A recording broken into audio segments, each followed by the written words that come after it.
Amitofo. By the response, I guess some of you are practitioners. Today is dedicated for me to introduce myself to you in Boston and the practitioners in Boston to see what I have to offer and also what you have to offer. How many of you meditate? Raise your hand. Okay. There's a kind of a Gilbert's room, which is like no crocodile arms. You have to, so if I do it, just raise your hands up so that I can, let's try it again. How many of you meditate? Anytime, okay, or have experience, good. How many of you consider yourselves Buddhists? Please raise your hand. Okay, and how about Christians? Okay, all right. In any other religions? Jewish? No Jewish or Muslim? Okay. Today, this morning session is more going to be oriented towards more doctrinal Chan, not necessarily devotional. I'm going to steer away from a lot of that, so the people that are Christians or in between, you won't feel like I'm trying to feed you something or convert you, to a different religion. Buddhism is not a religion. Buddhism does not have a supreme being, so it's okay if you believe in God, you're okay. Okay, you can kind of be. I don't think God would be upset with anything I said today, and if he was, perhaps maybe there'd be a reevaluation of priorities, because all I'm going to say today is something that should be beneficial in your life. We don't have, coming into this world, we're not given something, like you go somewhere, you're going to go to school, you're going to go to camp, you're going to go somewhere, and they go, here. Here's the notebook, follow it and do the things there, and we don't have that one that says, don't lie, don't steal, don't kill, no, don't drink. We're not given that. And then we rely on religions or belief systems to do that. And we also rely on laws to do things. You cannot be drinking and driving, for instance. And some of that is based on common sense, but it's also based on the public protection, because some people don't have common sense. And so they seem to think that it's okay after a whole night of drinking to get in their car and go home.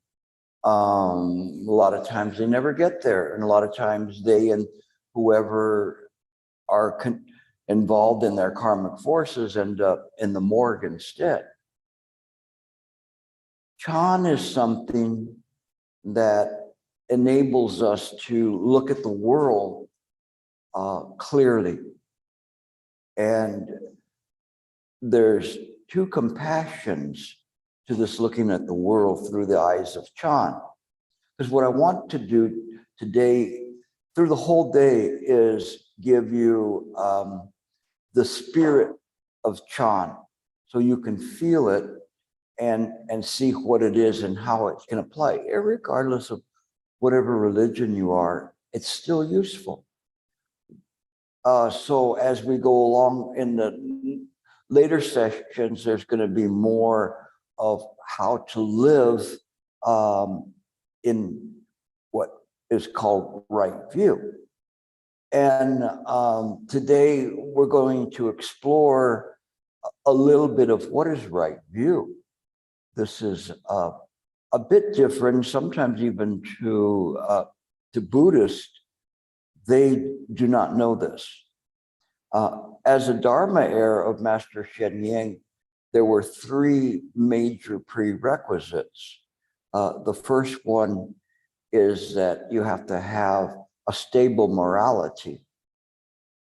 The second one is that you have to have what's called bodhicitta.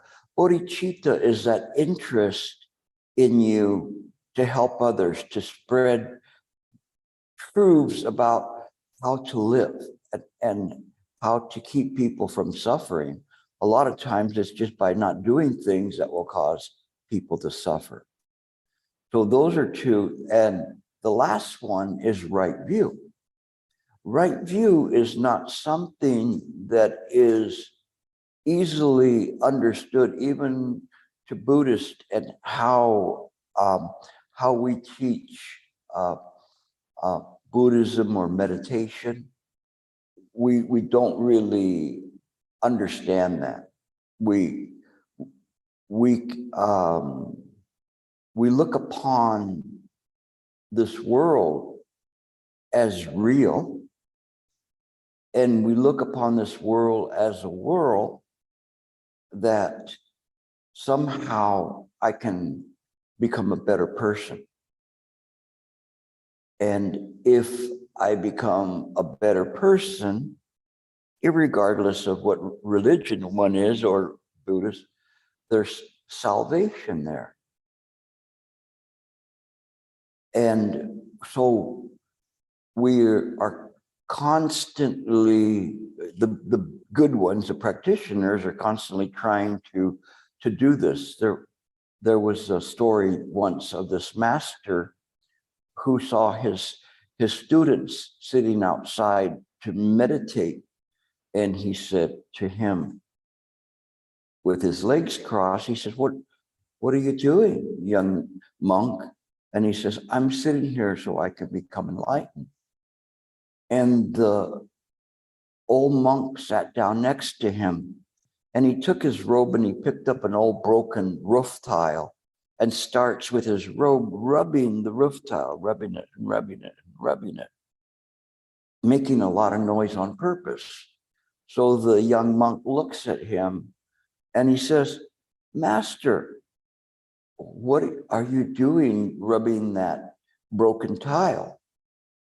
And he said, I'm polishing it so it becomes a diamond.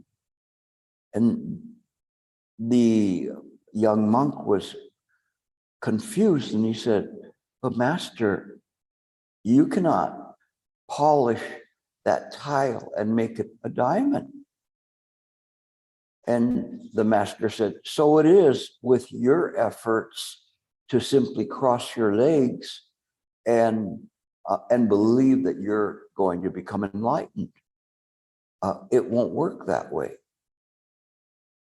Oftentimes what we do, and again, irregardless of religion, we practice in a way to build a stairway to heaven. So we follow the 10 commandments or the 5 precepts. And we think that if we accord our behavior in this way, that there will be some form of a realization. Now, don't come out of here and say, Gilbert said, don't follow the 10 commandments or the 5 precepts or anything. I'm giving you a way of looking at this from a different viewpoint, from right view. And again, I have to draw on all my Christianity as well to incorporate this into those who are listening here, because I don't want to alienate you at all. But we have intrinsically in us a state of grace that's not of this world. It's a state of grace that guides us here in this world. We call it wisdom. And in the Heart Sutra, They call it Anuttara Samyak Sambodhi. So how many of you have heard that term before? I'm sure if you read the Heart Sutra, I might as well say how many read the Heart Sutra, because then you'll remember that term. You don't know what it means, but it sounds really good, and it's a long one. Okay, so you just have to go to school just simply to be able to say it. But this Anuttara Samyak Sambodhi is this unequaled or unexcelled wisdom. This wisdom is very special because it leads us away from believing that this world is real. We don't understand that. So we go around teaching people the world's real, be good. No, don't lie, don't steal, don't cheat, etc. And you will one day attain a state of grace. It isn't in that way. You go, you mean what I've been telling people is wrong? Not necessarily wrong, but what the ancient masters said and what the sutras say is it is a second level, not the first level. So by now, some Buddhists, I probably have their attention because people don't know the shortcut. And the shortcut is not my word, but it's ancient masters' words. What is the shortcut? This is the part that's really, really, really good. Just this mind that you're using right now to listen to me is a state of grace, is this wonderful mind that all along you've been seeking. It's this mind. So when we present the Dharma to people, we shouldn't present them just simply the second level. We should advise them that just this mind that they're using is the Buddha mind. Now, to those who are Christian, I don't want to leave you out. This mind that you use, is it your mind or God's mind? If he is the one that created everything, then that too is a mind of grace. Not your body. Even in the Bible, it says, pay no attention to the affairs of the flesh. How deep are you into Christianity? Do you study a lot? Or so-so? Because it depends. Because these are things that are important to understand. If you're kind of that way, then pay attention, because no matter what I say is applicable. But that state of grace is important. And that state of grace in terms of us, what they say in Chan is not other than the Buddha mind. This very mind that you're using right now to hear me is the true mind, the real mind. You do not have to pick it up, or you don't have to exchange it. It's not like you're going to Best Buy and they go, what can I do for you? This TV doesn't work. Can I exchange it for another one? Oh, okay. You don't have to do that. They'll just say, oh, did you know that in order to use this TV, you have to plug it in and then it will work? Really? I never knew that. That's what Chan does. Chan tells you how to plug the mind in. Right view. This changes everything, because now you don't have to go to people and say, if you do this and this and this and this, you'll be have a better rebirth, and maybe you can be reborn in the Pure Land. Chan says, just here is the Pure Land. We can't see it because we're muddled in the affairs of the flesh. So we don't see that. But just now, just this moment, you lack nothing. That's good news, right? It's good news. But you go, oh, I still feel as miserable as ever. But that's okay. That's okay. The difference is that you understand this very mind that's listening right now is already this graceful mind, this wonderful mind. But when we run it through the ego, the idea of the self, it messes everything up. It changes the perception of what you're watching. It's not clear anymore. The stations are all fuzzy and they give a strange appearance and a dissatisfaction when you see through the self. Even when you have something that is seems to be good, you're so happy, but this is a worldly good. It's temporary and it will pass. And then our mind becomes diseased, and the term disease is like a dis-ease because we're not comfortable. We're not happy with the way things are. It wasn't like when we were having fun. It wasn't like when we were young. It is different. We cannot accept the rules of this world. It is what Shakyamuni Buddha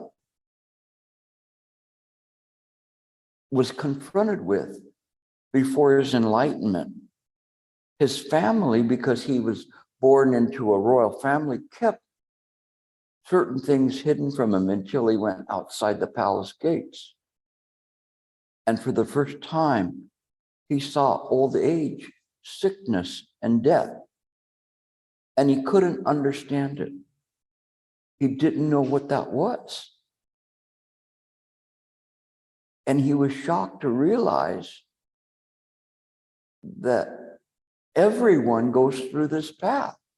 Unless they die young, they will get old and they will get sick and they will die. And he was saddened to know that this was our fate. We in this world, we really don't know that. And so we suffer. And in suffering, we cause others to suffer as well. And in my life, the suffering that I have caused myself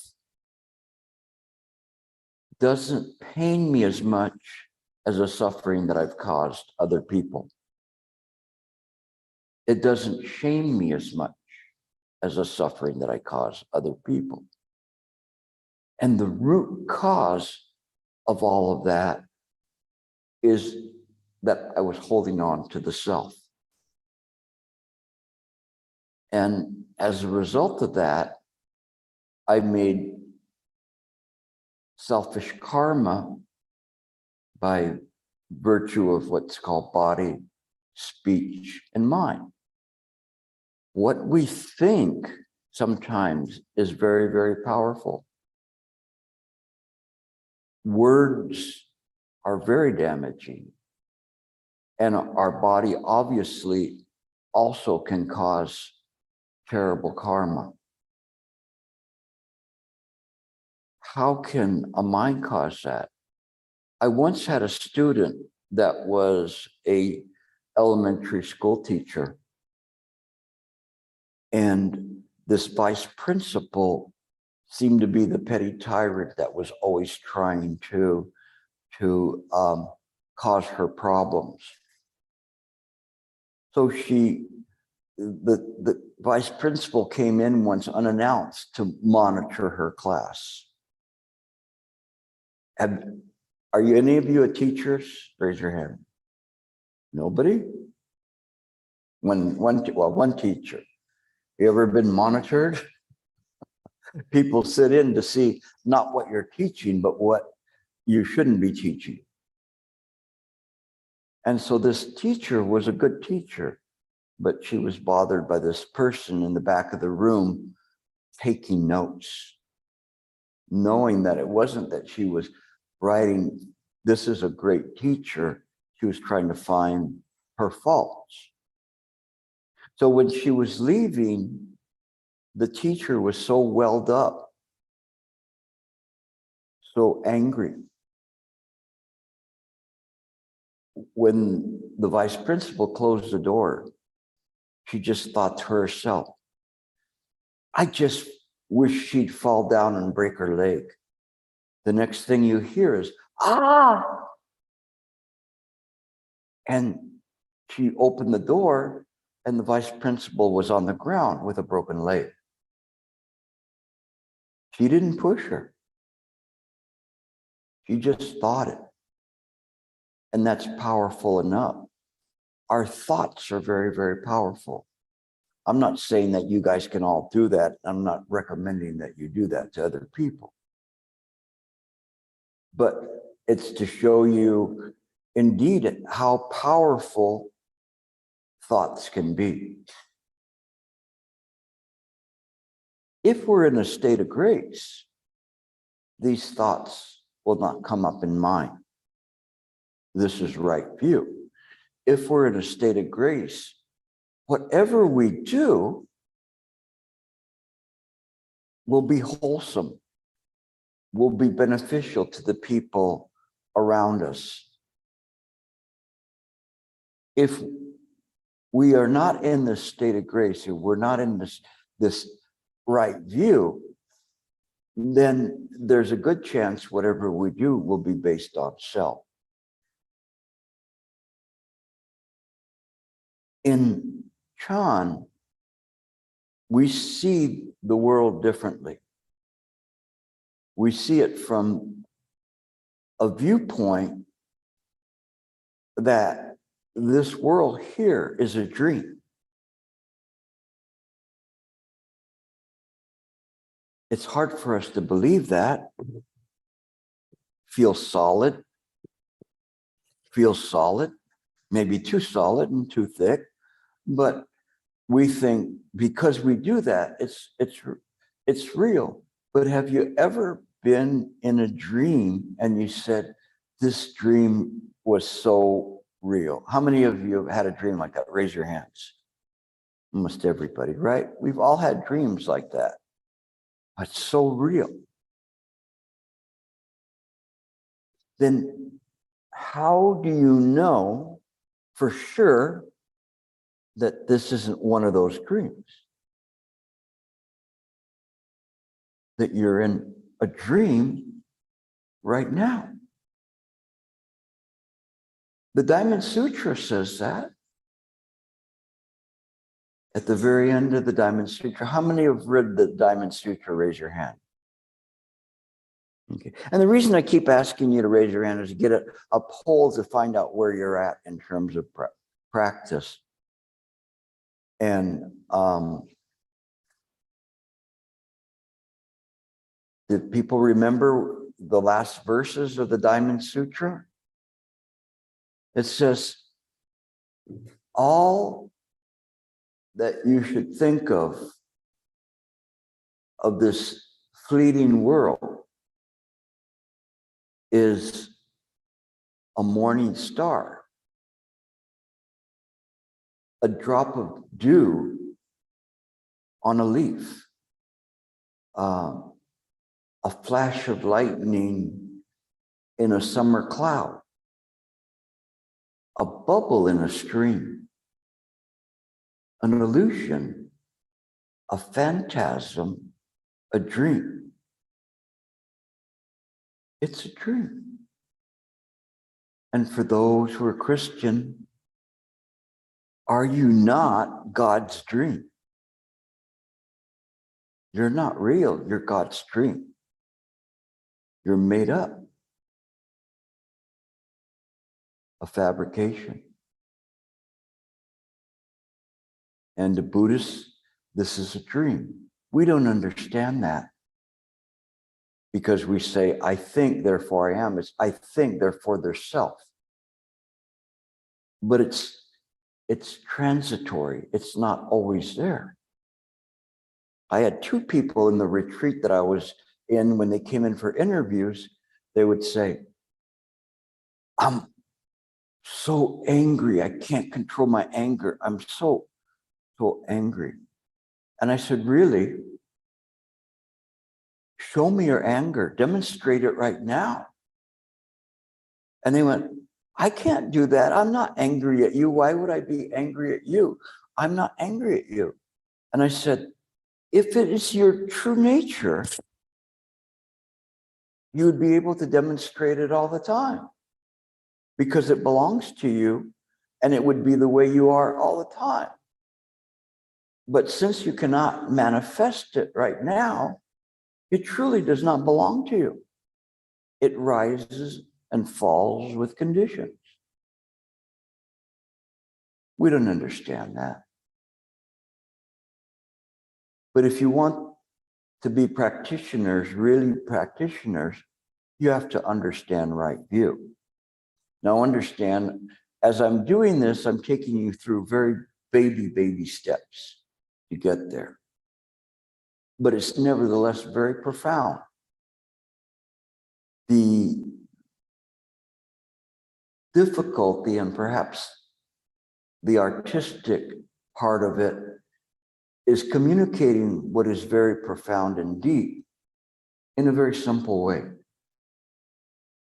So I'm having you look and say, in yourselves, where do you see yourself? You cannot pull it out. You may show me your driver's license, but if you come to California, it's no good. It's only good here. That's not really you, is it? It's just a bunch of words on a page. When we begin to look at things in a proper way, we see there is something there. From the very beginning, from your very first breath, there was something there. Again, in some ways, it is the state of grace, but in others, it's immediately muddled, lost. Right from the very moment that you're born, you don't even have a chance. What is your very first thought upon exiting the womb, besides being, it's like really bright? A desire. I want air. And you start crying, I want air, I want air. I need to fill my lungs. Why are you crying about that? Just fill your lungs. Because it's already ingrained in me, these habitual patterns that cause me to want to cry when I don't get something. And then I get the air and I stop crying, then I start crying again. I want warmth, I want warmth. And then what? I want food and I want comfort. And you just from the very moment you're born, you're already wanna. There's no surprise then during your life. That's all we ever do. I want this, I want that. Sometimes I want this to stop. Or I don't want this. It's all I. The Beatles, they did a song, George Harrison in particular, a long time ago, very interesting. And he did it kind of with a German kind of a tune, but it went like, I, me, mine, I, me, mine, I, me, mine, I, me, mine. And it happens all the time. I, me, mine. And that's all we do from the very beginning. It's I, mine, mine, mine. So from the very beginning, we have what is called an inverted view. This inverted view is that this world is real. When the world is seen as a dream, now you have a chance. And this is right view. Something very interesting in right view. It isn't nihilistic. Nihilistic means that it doesn't matter. Have you ever gotten to a point where something in your life is so bad you just go, it doesn't even matter anymore? Where you really are at the end of it and you just want to push everything off the table and just ignore it because you're there. It's not that kind of nihilistic. In fact, it's not nihilistic. Even though it's a dream, there's something there. Now, I would be the biggest fool in the world to say it's all nihilistic and stand in front of you to tell you that. What difference would it matter, right? If that was the contention, I don't need to stand in front of you to tell you it doesn't matter. But by virtue of the fact that I'm in front of you and talking to you is a reflection of the grace of mind. Reflection of what we have inside of us. What is being reflected then? That part of mine that doesn't belong to the self, doesn't belong to the corporal body, but it is an interest in the welfare of others, an interest in you. And you may stand up and say, you're still a fool, because if I don't exist, I'm just a dream. What difference does it matter? All of this is very profound. These arguments were going through 2,500 years ago, and again 2,000 years ago. What difference does it make?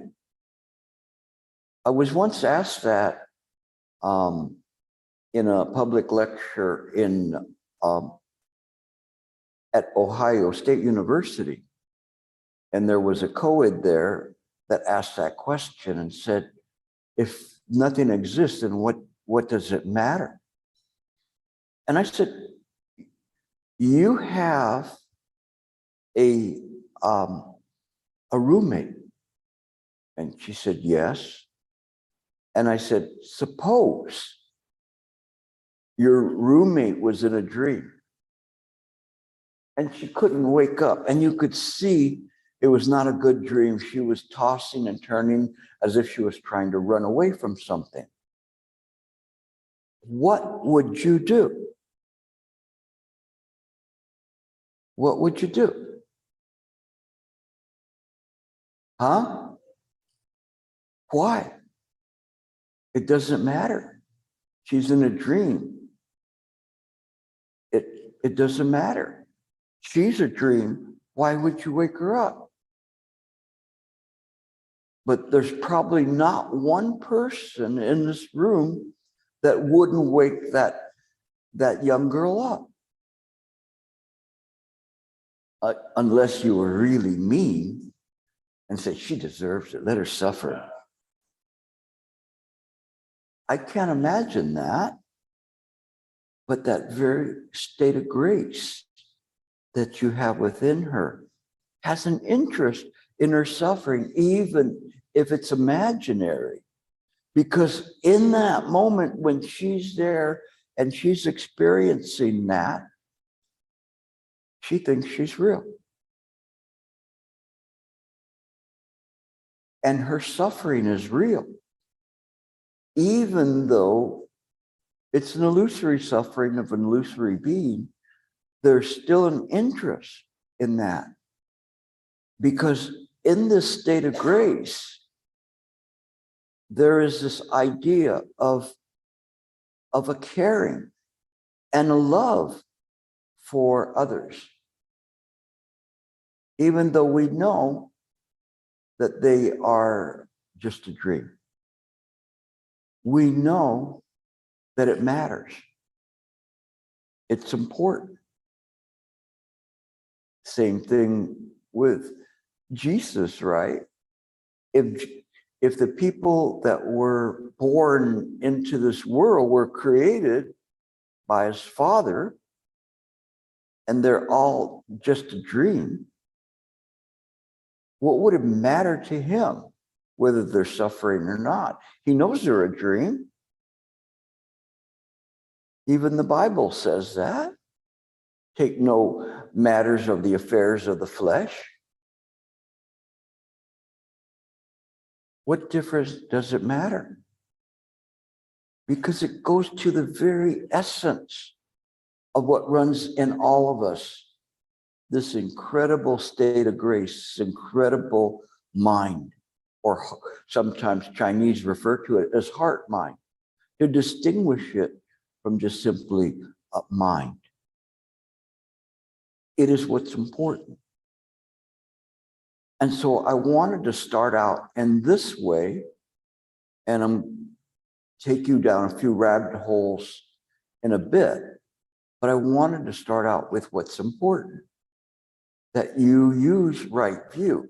You see this world as not real, but there's still something there that it matters if you're worrying about something. It matters if you're hurting inside, that you're suffering. It matters. Recently, one of my students found out that her 8-year-old boy has a very serious form of cancer, stage 4. That's something that we never want to hear, right? Especially with a little boy. It matters. It matters to that mom. You can't go up to her and say, everything's a dream, get over it. It matters.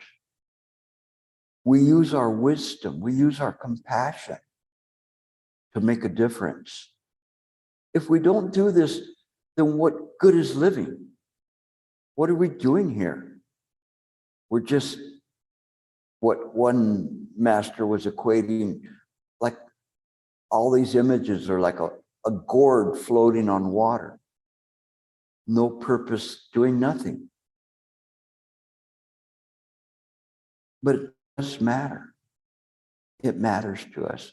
And by virtue of you being here today, I know that there's something in you that's listening to this and saying, there's something here. And I can present it to you in all sorts of ways and doctrinally.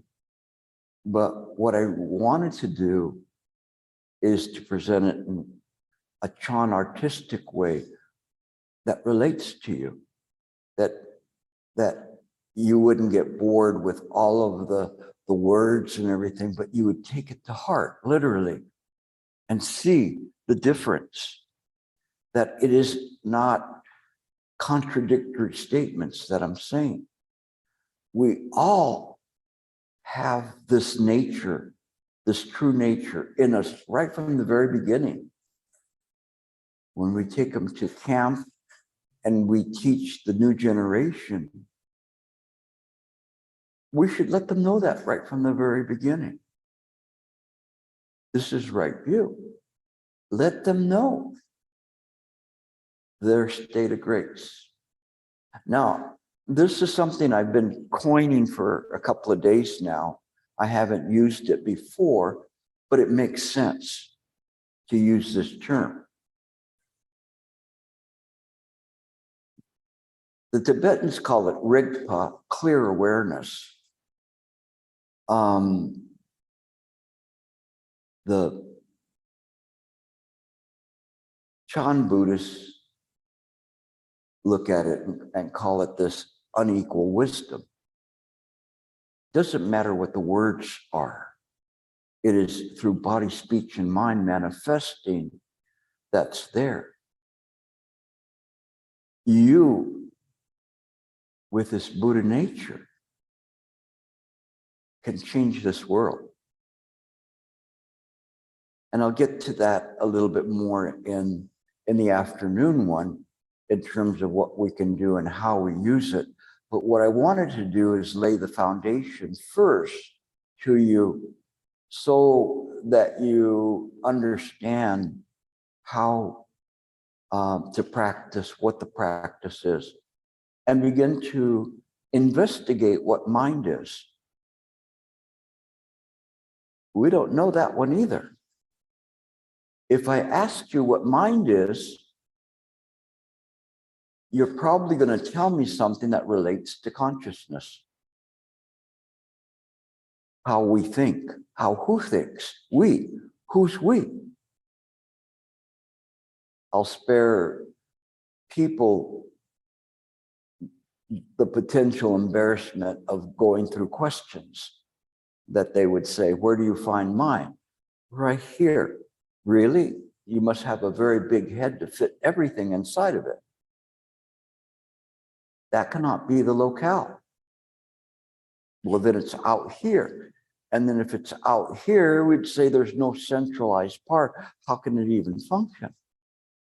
So somewhere here, somewhere there, the middle way, right in between. Well, we'd have to know exactly where that line is, where my thought ends and your thought begins. That doesn't seem like it works either. So when we look at it and we say, well, what is mind? Does anybody have a good definition of what mind is? Anybody want to offer a definition? You can't be that afraid, can you? What is mind?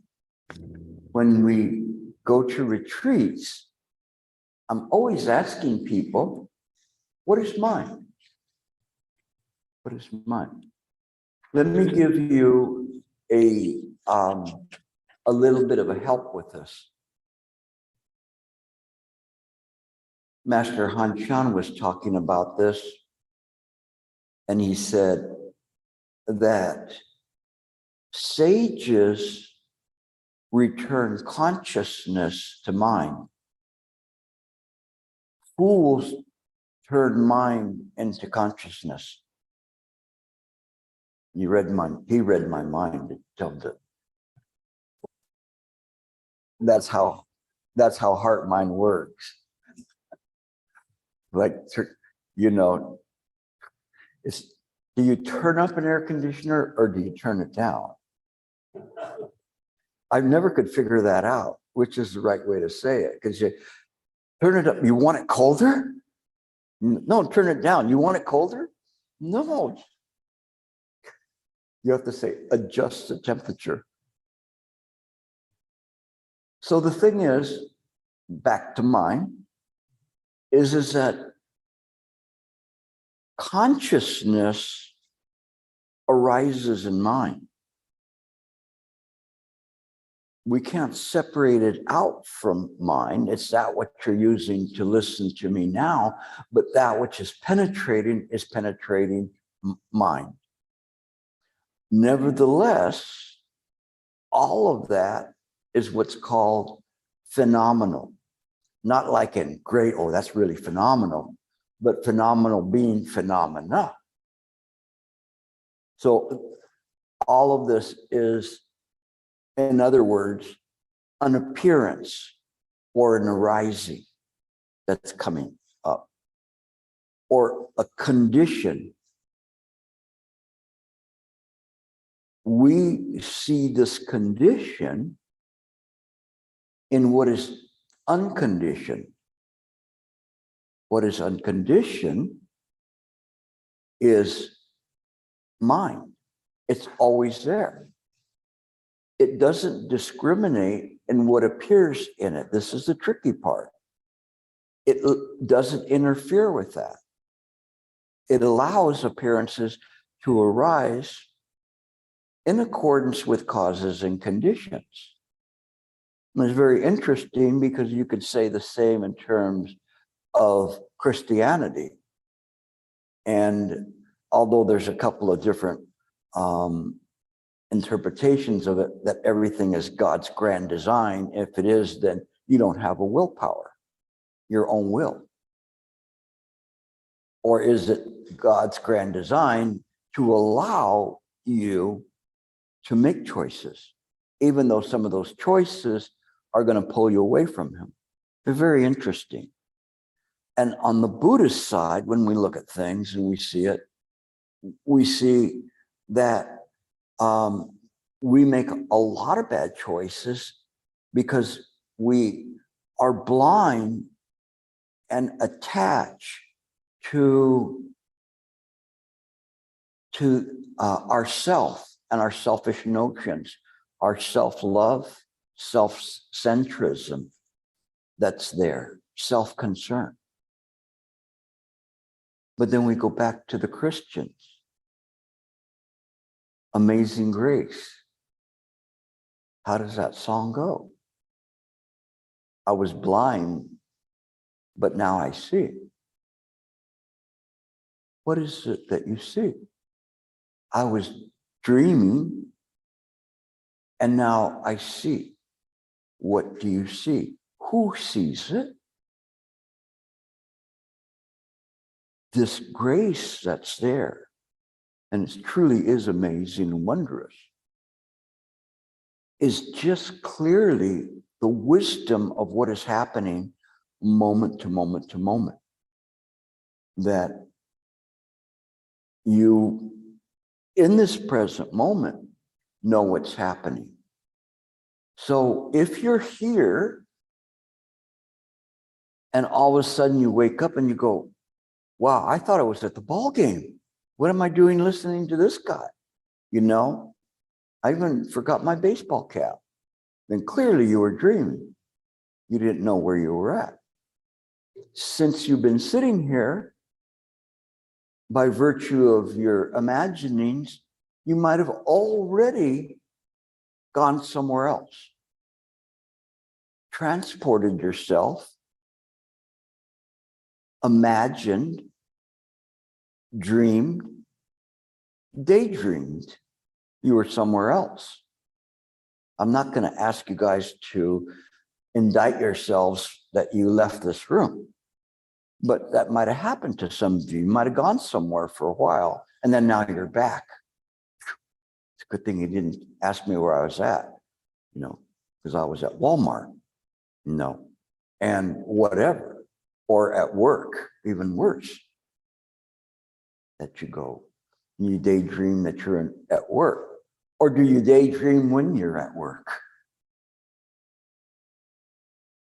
So very interesting. You don't get paid to daydream you're at work here, but then again, you don't get paid to daydream at work. It's all very confusing because it's all imaginings. By now you're going, he's kind of playing some funny Jedi mind tricks on us, trying to make us disappear. I'm not trying to make you disappear. I'm trying to show you what you already have, this, what they call the wondrous function of the mind. You already have it. It is what all the ancient masters, what Shakyamuni Buddha set forth in the sutras, all the sutras from after that, the treatises, they all say the same thing. We just never listen to it with our hearts, with this true mind. But the good thing here is, and if you want, after the class, for a small fee, I'll give you a certificate certifying that you're using mind. Okay. I certify that X, because we can't call it your name anymore, is using mind. Pretty good. You can sell it to somebody else because it doesn't have your name on it, so it'll work. Not bad. This is right view, that you know right now that this very mind that you're using is a sacred mind, a wonderful mind, an incredible mind that's there, that has never been born. And even more importantly, will not die. That's a pretty good deal, right? Worth the price of admission to know that. I don't know how much you guys paid, but it's cheap to get that. Maybe it's just your time sitting here on this chair. Some of you might say, well, this is interesting. Others will say, it better get better. It's okay, because everything is causes and conditions. But this moment right now is an interesting one, because before this moment, you were ignorant. You didn't know that this very mind that you're using is a graceful mind. We could say Buddha mind, or clear awareness of mind. Now you know. So after this moment, anything you do, you don't have an excuse for, because you already know that this mind is bright and pure. And so before this moment, even if you were Buddha, unless you really understood right view before this moment, you did not choose wisely. But once you know, then you understand how to do it. It's like, I come from California, but we have these notions of people from, let's say, because you guys are in Boston, but in New York, let's say, they're a little shiftier. And they have the little shell game they play in the street, where they have the P and the 3 shells, right? And they're moving it around, saying, keep your eye on it, see which one it is. And you always pick the wrong one. Anybody seen that game or heard of it? That's what Californians think of New York people. Sorry. You want to play again? You're almost there. You almost got it. You see, it was here. Playing in ignorance is like playing the shell game. You're never going to get it. The only way to win is to not play the game. You have to understand what the game is. The game is not life. Whether one's a Christian or one's a Buddhist or whatever, we play this world in the key of life. We play it, but we don't play the game of attachment, of clinging, of greed, hatred, and ignorance. we are here for a purpose. You have to know, why were you put on this earth? To the Christians, why did God put you on this earth? No. A big test? Was I supposed to do something? If I go before God after I die and he says, how many people did you bring with you? Just myself. No. You think he would be pleased? Or the Buddha? It has to be something more than that, right? In all of this, we have to have some kind of a meaning to this life. That's what Chan does. Chan gives you that meaning. Chan gives you the clarity of knowing what you're doing here. Not only knowing what you're doing here, but knowing why you're here. And that this world itself is an illusion, but the winning part of it, that you actually win more than you could possibly do in a million lottos combined, is this mind is clear and full of grace. We can't understand that one because we're an illusion, and the illusion doesn't understand it.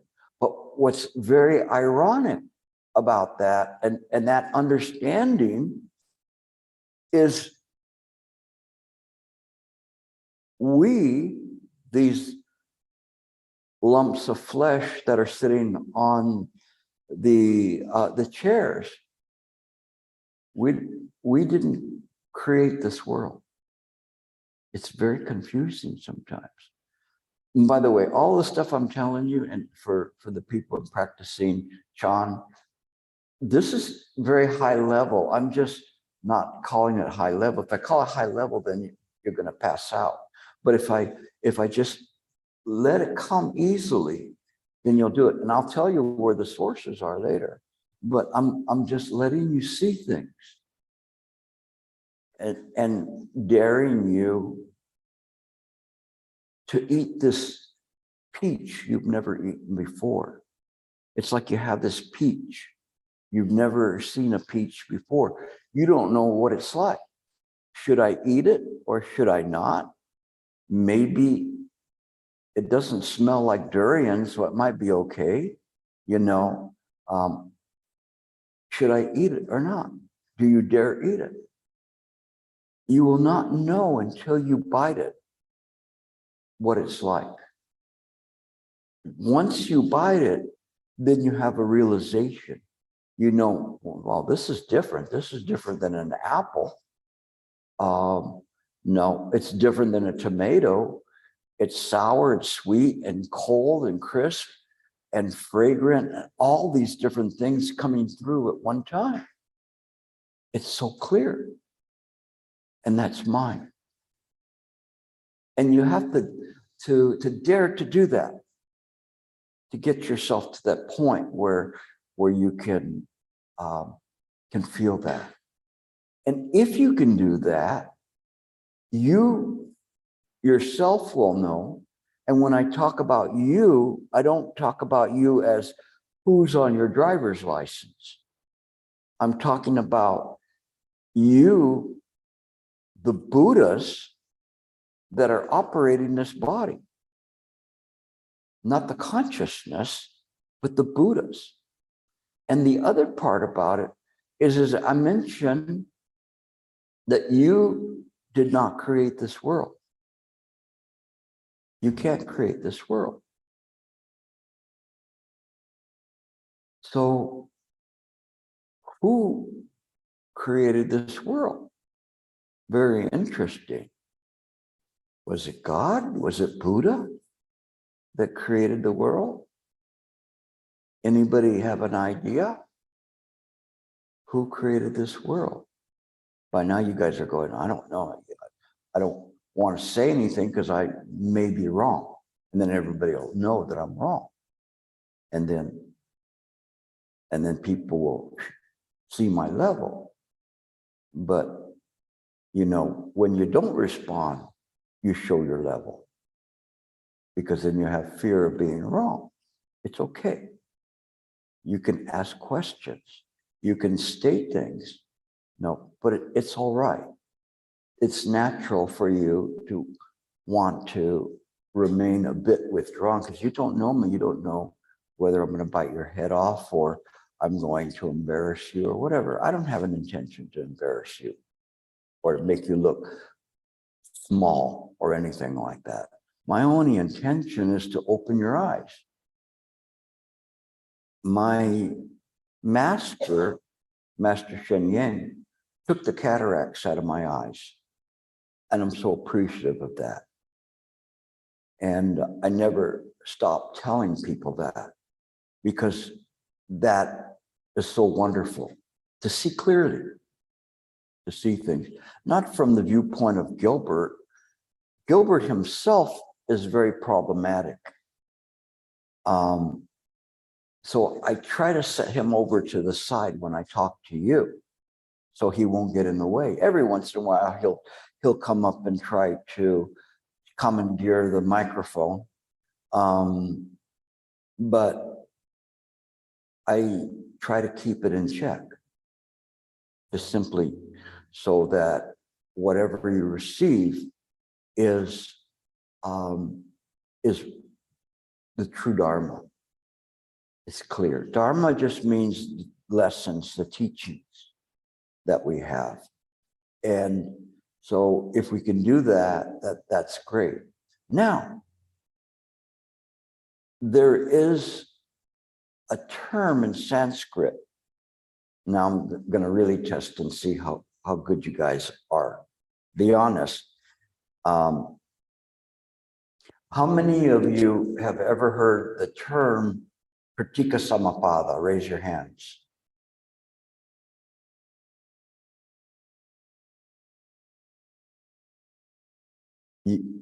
Raise your hands. Pratika Samapada. Don't look back. You didn't lift your hand. Pratika Samapada. 4 of you. Okay. Pratika Samapada is a Sanskrit word, means that causes conditions never fail. Doesn't matter if you're a Christian or you're a Buddhist or Chinese. The Chinese say, if you plant a melon seed, you will get a melon fruit. Pretty simple, right? The Bible says if you plant a seed on the road, it will not bear fruit. If you plant a seed on the fertile ground, it will bear fruit. Same thing. So no one has a complete exclusive to wisdom. Pratika Samapada says, whatever happens, whatever you think, say, or do will produce some karmic event, some cause and condition in the future as a result of what you did. And so, so if for some reason I said green is the color you have to wear, and if you wear green when you die, you'll die in a state of grace, and then all of a sudden people start wearing green, it's Pratika Samapada. It doesn't mean that it's right. It just means that I was the cause of all these people wearing green. You've got it. Okay. She has a green t-shirt on. But the thing is that its causes and conditions never fail. There is no measurement, and causes and conditions never fail as to what appears.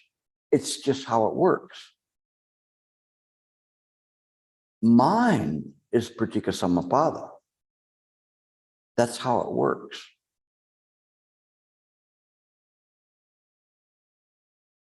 Thus, everything that you see, wherever it is created by mind.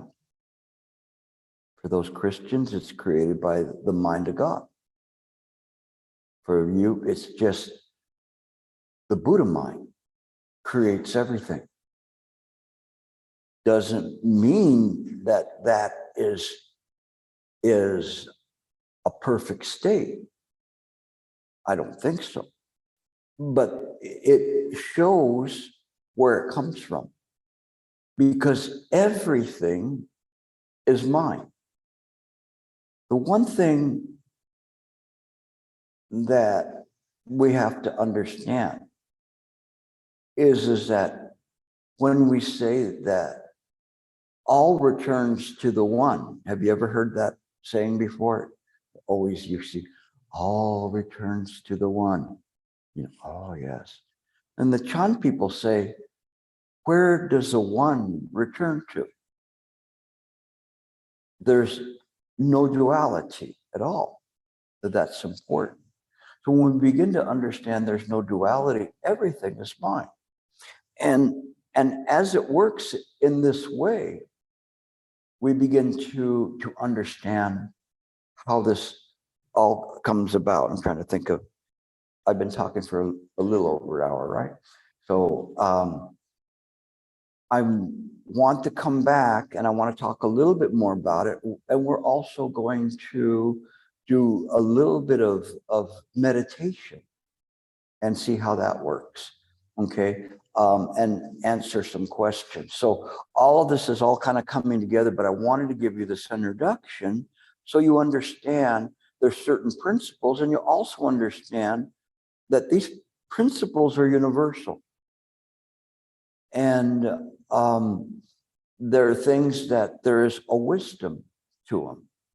And when you understand it and you understand the way to play this life is not to play it, but nevertheless, you're still here to wake up the ones that are slumbering, because that's important. That's important. And we do it in this way. What we do is we understand that everything is created by the mind. This is important because that is a positive thing, because we can set into motion those things that are wholesome that this world needs.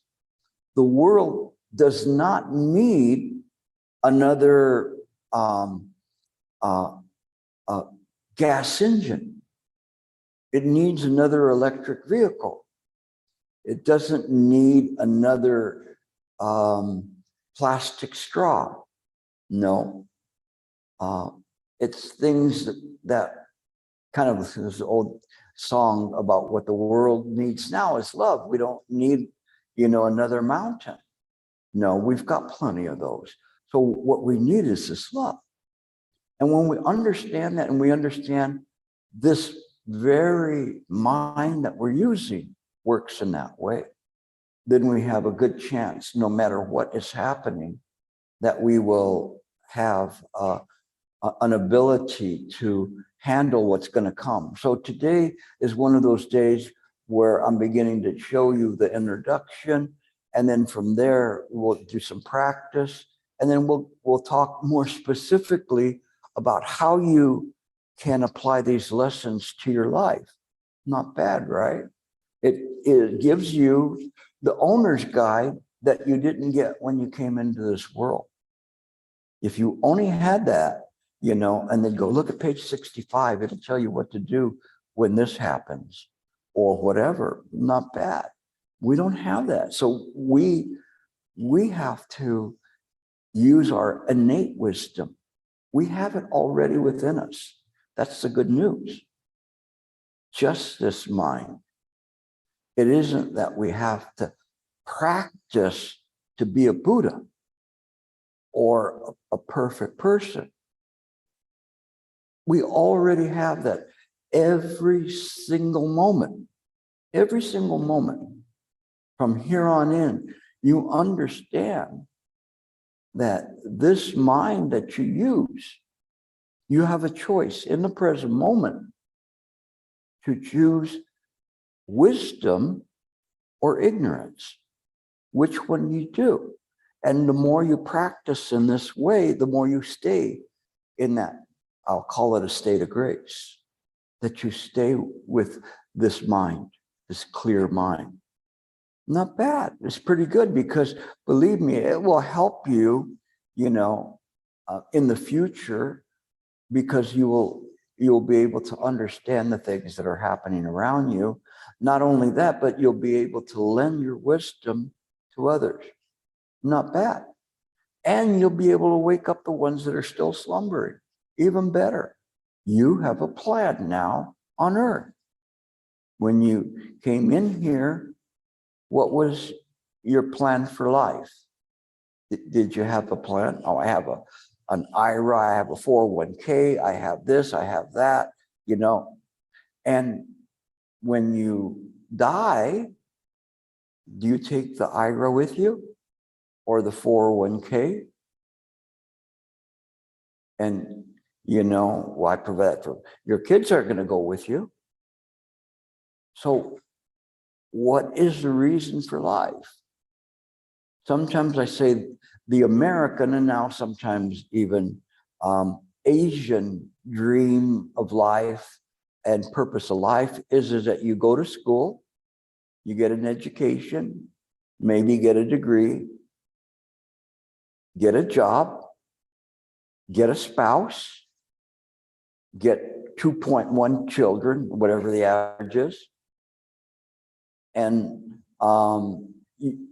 after going to work, you vacation, you retire, and you die. Is that the plan? Is that the plan? No, it's got to be more to this world. And I believe so. The very fact that you're here in this room means that you're looking for this, what the politicians always talk about, this exit strategy or whatever they're doing. You know, we need to have a plan here as to what we're doing. My exit strategy is very interesting because it's just, once I die, I won't go to the Pure Land. I'll just get back in line and come back into this world to do what I'm doing right now, until there's nobody filling the seats anymore. And then I'll turn off the lights along with everybody else that made the same vow. It's interesting. We're going to take a little bit of a break, get you off your chairs and get a little bit of water, or go to the best, as long as you're the best in being concerned about people. That's what matters. What is your name? Oh, Helen. Yeah, okay, good. Thank you for coming.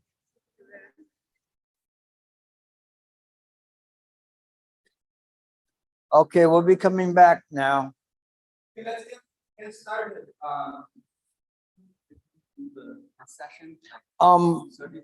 No, right now I'm just going to take question answer, and we'll do the meditation after the lunch. Okay. So.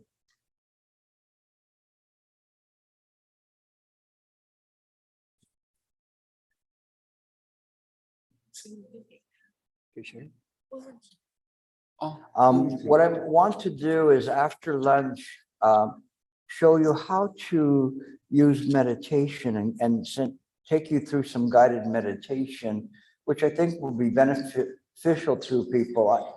I've been doing this for a long time, and actually some of my senior students are still Christian. So I never push them to say, you know, but you better decide, you know, is it going to be Buddha or Jesus? You know, that matters not to me. What matters to me is that people can advance, people can grow in terms of their wisdom and their compassion. I'm going to start. This gentleman had a question. Do we have a microphone? Oh, okay. Please. Hello? Yeah. You just have to speak louder. Oh, okay, yeah, no. Okay, yes. Oh,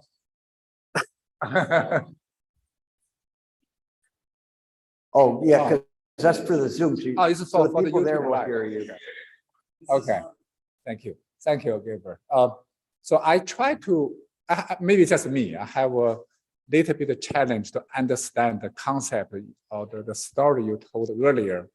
You mentioned that the term dream, illusion. Then you also gave example that a boy with cancer, right? That really matters. So I cannot connect between the concept of a dream and the term matters. how to reconcile. The second term was method? It matters. You say when you see the example you gave a boy with a stage 4 cancer, then you said, of course, that matters to the boy. Imagine. Matters. Matters. Sorry, matters to Sorry. the boys. Oh, okay. So I have difficulty to reconcile between the concept of dream and it matters, this concept. How to reconcile two sides. What matters, the dream itself here in this world, it's very interesting because everything matters in this world. We create a dream in this world that has joy and has suffering, especially as human beings. We seem to have an equal amount of joy and moments of suffering. People in heaven, they don't seem to suffer too much, and the people in hell, they get all the suffering. What is important is that we understand whether one is experiencing a joy, that joy will not last. And if they're experiencing suffering, that suffering won't last. All of that is impermanent. It's illusory. But we understand to the person who is experiencing that, they do not understand that. They feel that if they're experiencing hardships, it will never finish, and they're overwhelmed.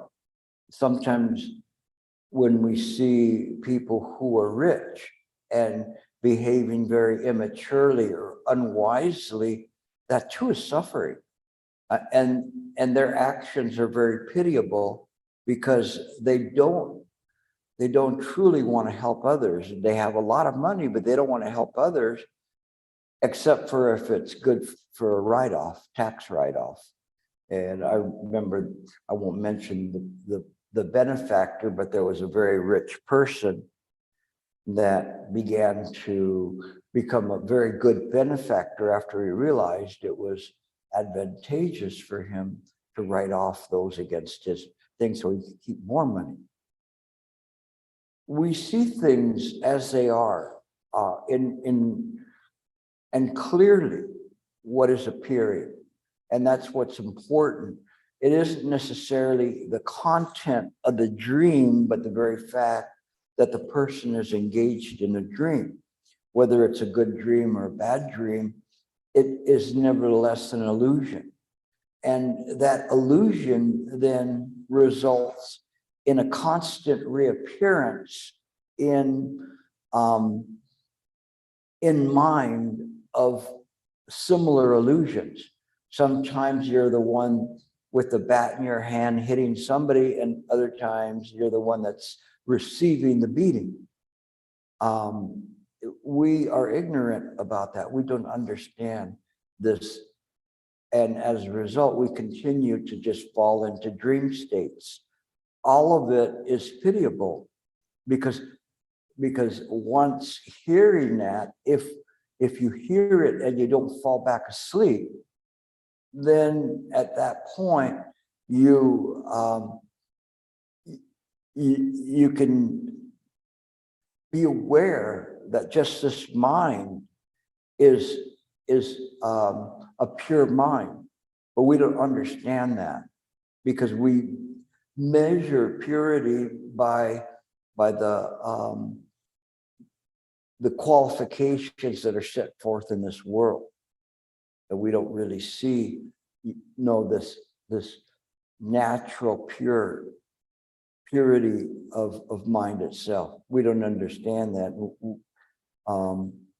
But once we do, then it isn't necessarily the dream that is the problem. It is the very fact that somebody is engaged in a dream, especially if they're engaged in a dream which is causing misery to many people. That's why people who, let's say, are leaders of countries or communities, they can cause such severe karma to not only them, but the people around them, and again, back to them, a resultant karma because of the influences they have. And some people who can share, spread discrimination or hatred in this world, they don't understand that and how that will affect this world and in turn affect them. They're not clear, they don't understand that they're an illusion. But in samsara, the samsara will not end until all of the occupants of samsara understand that it's a dream.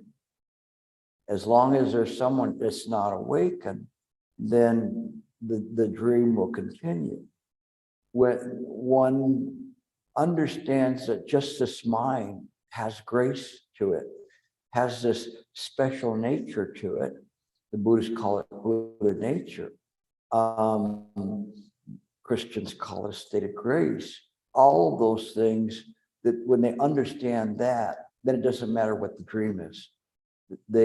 What matters is that they've awakened. So I never talk about people becoming enlightened to anything, because when we talk about enlightenment, we're talking about that this body can become enlightened. But this body really cannot become enlightened. This body is just like in the story of Pinocchio, a puppet. And it doesn't have a lasting quality to it. If you don't believe me, come back in 100 years and make your argument then. And see if you're here to make that argument. Then you see clearly it's impermanent. It is that which pulls the strings and is aware that has never been born. Your original nature. So that's that I can't say doesn't dream, because by virtue of its dreams, it causes this world. But we're ignorant to that, and we believe that there's separate identities and separate, as many as there's sentient beings that are here. That there's all these separate, but in fact, it is just the one mind that runs through all. We cannot understand that. And as a result, we fall back into sleep and stay in this world just to be born and reborn again. Okay, thank you for the question. You had a question. You have to speak loud anyway, that's only for the people on Zoom. Thank you. Go ahead. Yeah, during the break, I have a question for Master. Just about the enlightenment, the practice, because I was listening to the story about how the old monk could tell the young monk, if you just sitting there, practice, like use the brick roof, you can never, even no matter how hard you practice, you won't get the diamond, right? You won't get enlightenment. So that's my question. But I just heard what you said, like literally in this body. Yeah. It's not the enlightenment of this body, Yeah. right? It's the enlightenment of your soul. You cannot bring, thank you for the question. You cannot bring this body to enlightenment. It's not going to happen. Again, because this body is an illusion. So if this body achieved enlightenment, it would only be a samsaric recognition. You could get up to the point that this body is a pretty darn good puppet, a well-behaved puppet, but nevertheless, it's not real. Awakening, on the other hand, is the realization that this very mind that asks the question need not be enlightened, because it is the very nature of the Buddha, the very nature of all things. It is the true nature, and that doesn't need to be enlightened, it would be like putting an extra cherry on top. It doesn't need that because it already is. What is it? It's everything. It is even samsara. Why? Because by virtue of the mind, samsara is created. Samsara is created in mind, and all of the appearances in mind are created in this way. Once we understand that, then we understand it's not how you control the world, it's how mind can bring about a pure land here to allow people to awaken to the fact that this world is an illusion. Even the Pure Land is an illusion.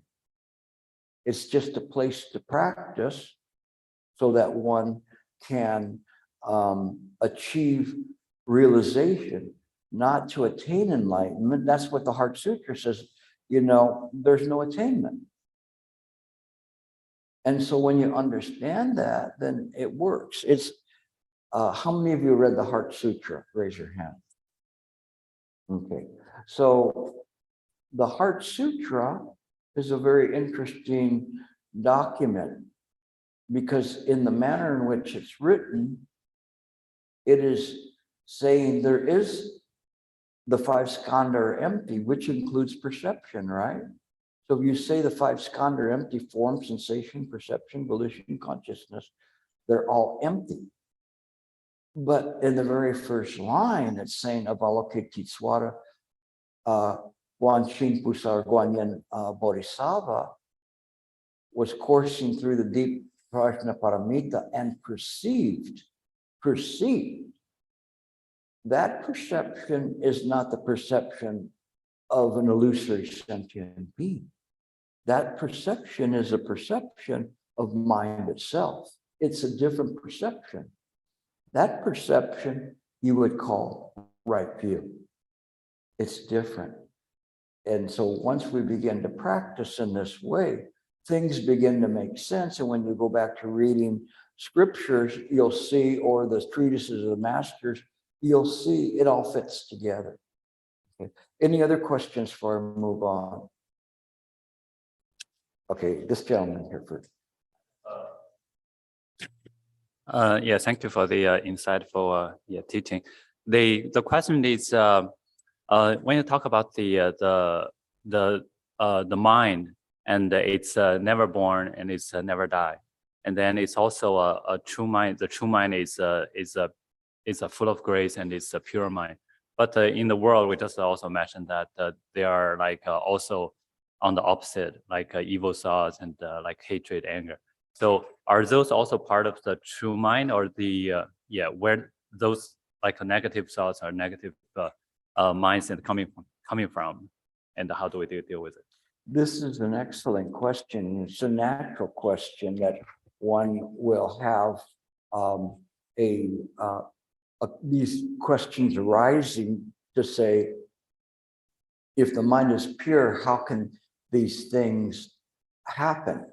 And from different viewpoints, whether they call it noumenon, phenomenon, or conditioned or unconditioned, many different doctrines, they all mean the same thing.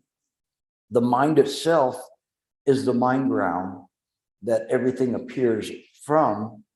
That which is viewing it is also mind. It's the knowing aspect of mind.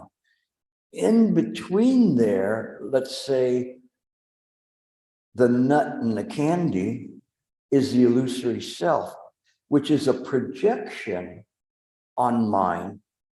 It is not real. And in those projections, there can be many different things that arise in it. Some things very foul.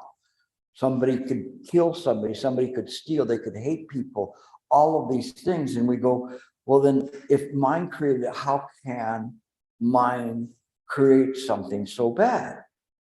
This is a natural question. It is because mind, as mind, does not interfere with appearances arising within it. That's why they say it's neither sacred nor profane. That's just the way it is.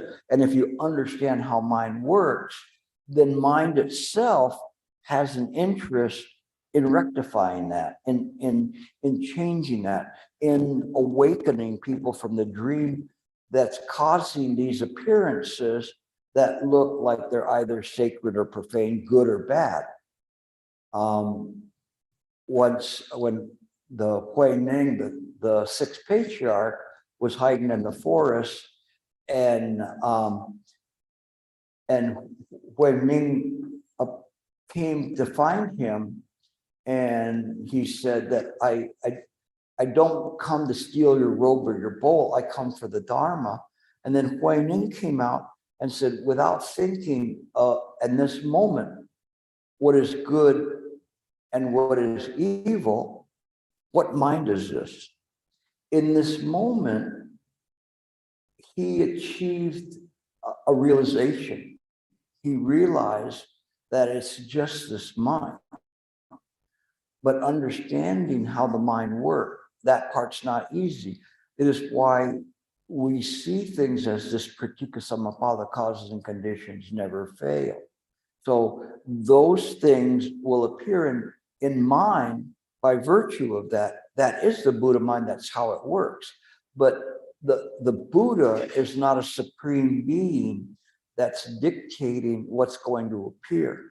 There's that flaw. We cannot say when that quirk or virus in the computer appeared, but it appeared. And as a result of it, these appearances are there, but they're not real. We believe it's real, but the we that believes it's real is also not real. The we that believes that it's real, nevertheless, is still mine, but it's dreaming. It's dreaming that it's here, and it's something that I could be dreaming and saying, we're all on the planet Saturn, and I'm so clear, and you're all, or we're all in ancient Greece, and you're all gods, and having a dream like that, but it's not real. It's not that way. Or we're all in hell. It's the same thing. It doesn't matter. All of those are illusions. They're created by mind, but this is how they come into being, is because the mind, via habitual patterns and habit energy, creates these images, creates the things that bring this up. So you look at the beads and you go, oh, these are good beads. You can use them to choke somebody and kill them. You know, just that moment, it's changed. Has it changed the nature of the beads? No, but the appearance has changed in that moment, in that very moment when you go, wow, that's a pretty radical example, right? But none of that is real. So we see, and we use what they call a diamond cutter to cut through illusion of this world. So we see that this world is not real. It's a dream. When we do that, then even if we see the sacred or profane, it too is an illusion. And we should not hold on to those things. We understand to penetrate them. There was this once when somebody had asked the historical Buddha, I wish I could go to the Pure Land. And he said, what's wrong with here? Oh, this is disgusting place. It's old and it's rocky. There's nothing here. There's no valuable jewels or whatever paving the streets, or plentiful food. And he said, all of that is just a product of your imagination. And for a second, he showed the people the world. And in the world, it was a complete place of liberation. And he said, this, in fact, is what the world looks like. But we don't know that because we're attached to these images that we make up. And as a result, the world looks good or bad. But in fact, it is what you here on earth would consider a paradise. And he only could tell them in a way where they could understand it by showing them an appearance. It's not really truly the way the world looks, except for the idea that this mind is pure. And so this is how we look at things, you know, that's why they say neither sacred nor profane. It isn't real. It's an imagining. And those imaginings have an impact and appearance solely on those occupants of this world that are also dreaming. And so they are the ones that see the sacred or profane. The Buddha does not see it in that way. It takes a little bit to work on, but that's the direction you should be heading. It's a good question. Okay. All right. We have one more. Yeah, I wonder if you can share your personal experience about how do you entertain yourself? How do we what?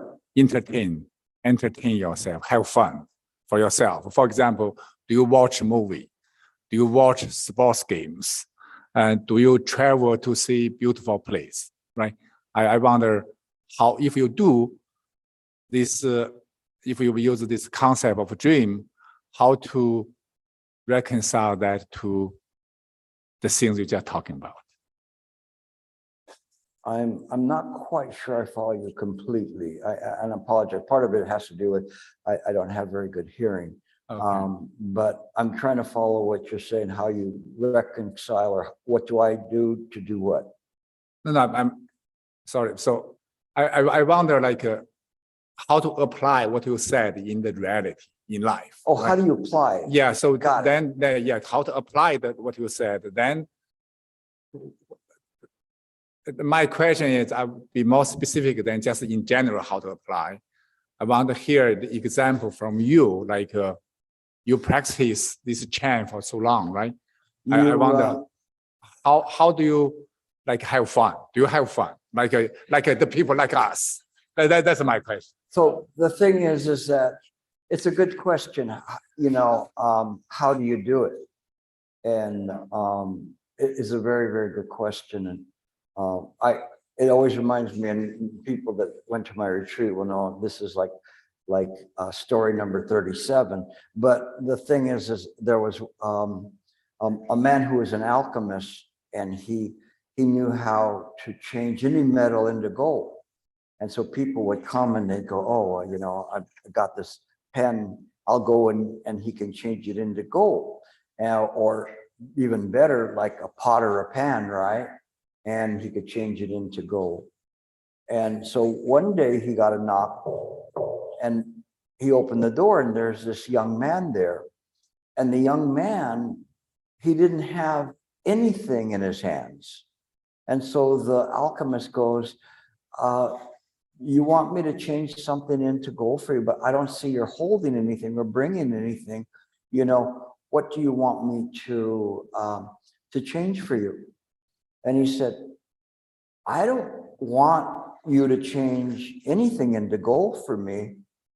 I want to know how you do it. So that's what your question is, which is a good question. So I'm complimenting you on your question. You're like the young man, you want to know how to do it. You have to have faith. Faith in the teachings, and faith in the teachers, faith in the method of how to do it. And most importantly, you have to have faith in yourself. I can tell you how to do it, and I tell you everything else, but if you don't have the faith in yourself, you'll not be able to do it. But if you have that faith in yourself, all the other parts will fall into place, because those faiths are genuine. But your faith must be genuine.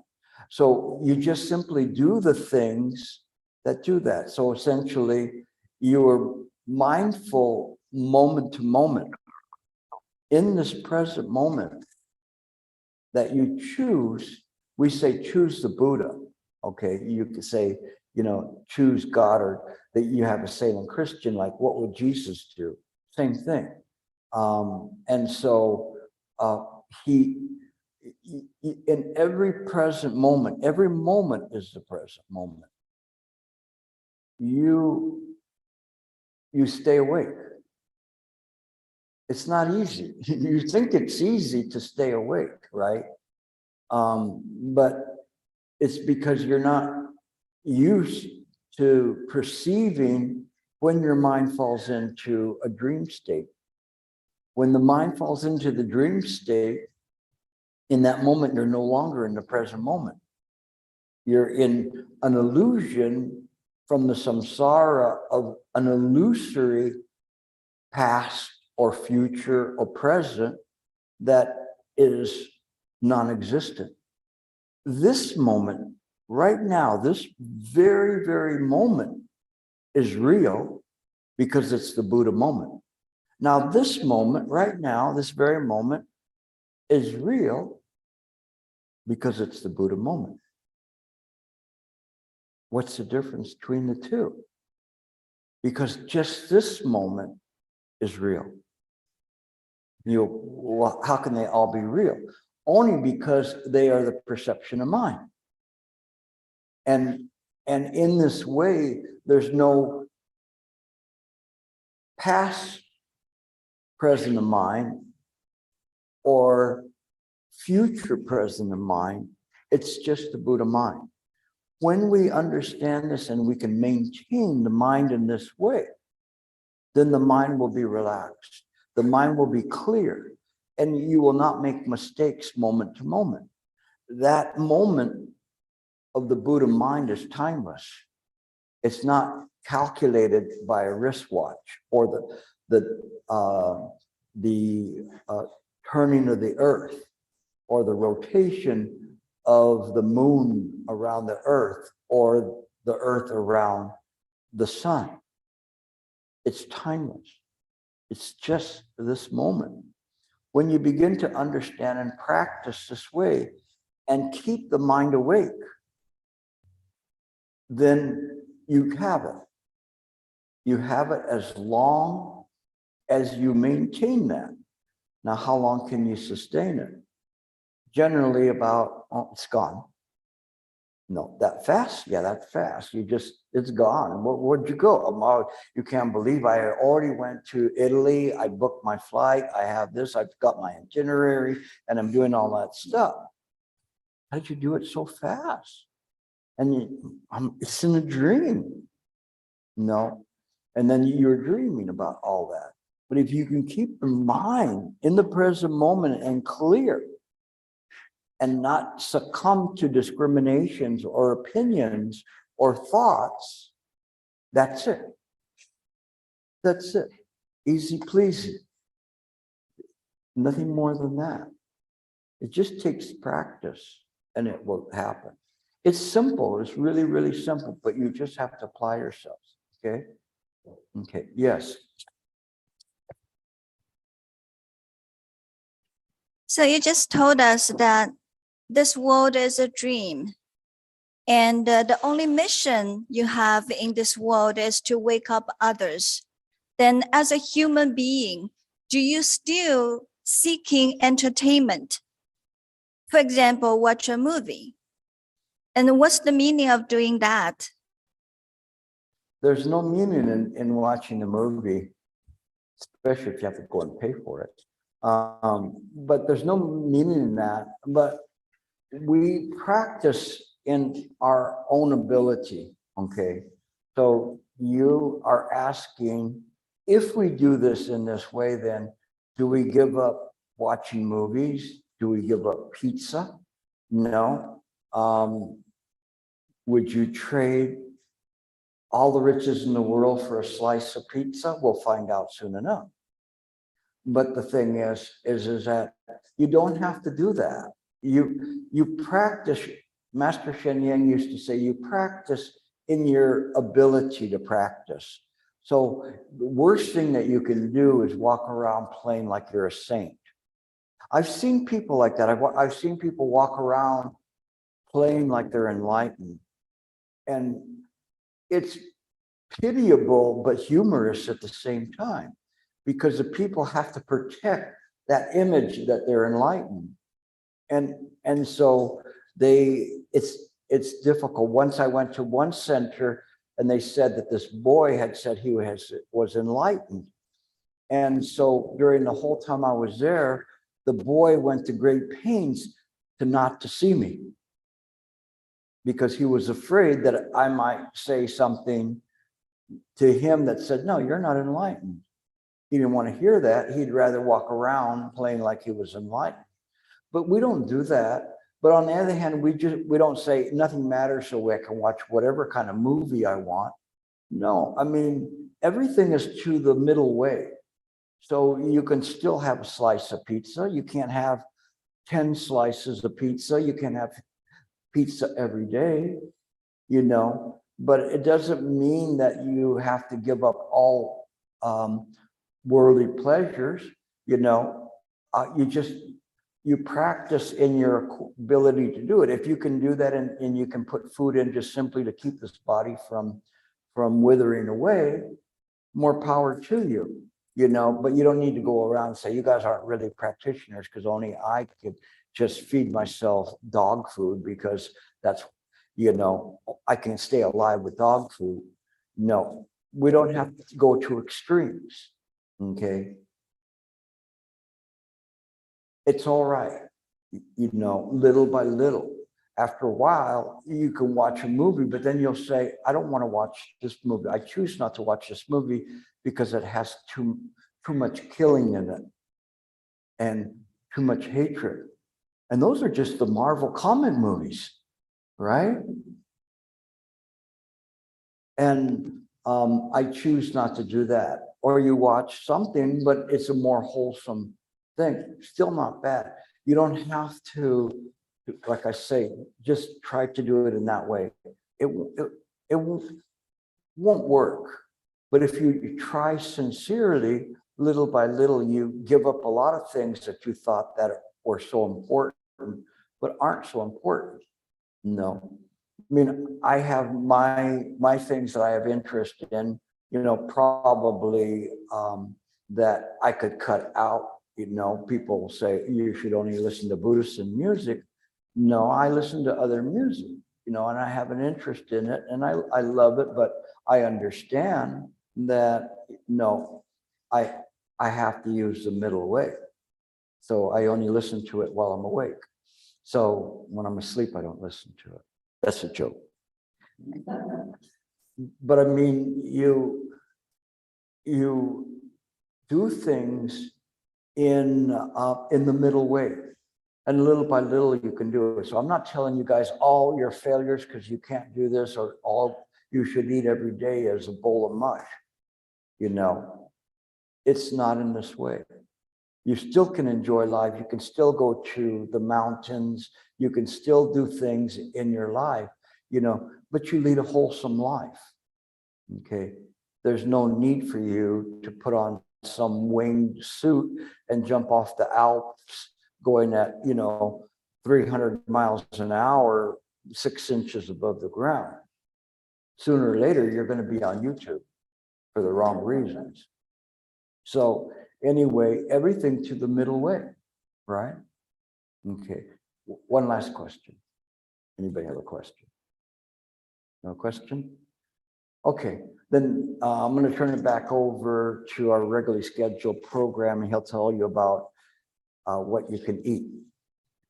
So there's some restaurant around here, and the next session will be the First Parish Church. You can go, it's like 5 minutes away from here down that way. And start time.